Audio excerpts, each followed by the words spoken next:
anh xa Jien na vâng thơ trên mây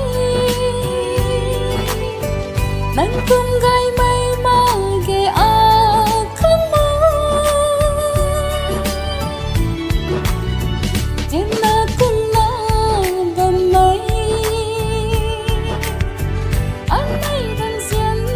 tờ thơ mù lắng đưa đêm anh bị piu na lay na vần mây muốn gai ta cứ anh ấy đang diễn ta mù réo đêm ớt mây bầm mây cất thư nhưng na bầm mơ đêm ai đưa Jien mây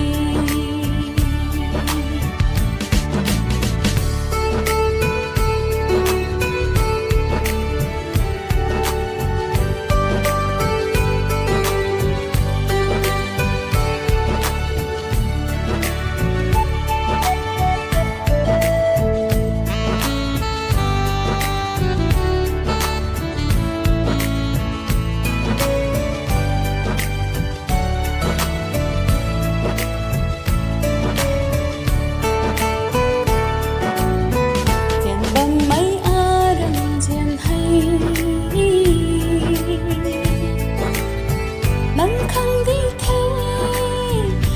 bên tí nai san khăng nghe cả xem lâu mấy muôn cùng tôi đã nói là quăng đâm quan thô quan ở bên thề Jien na cung na bầm mây anh ấy đang diễn tờ thơ mù lắng đưa đêm anh bị piu na lay na vòng mây muốn gai ta cứ anh ấy đang diễn ta mù réo đêm ớt mây bầm mây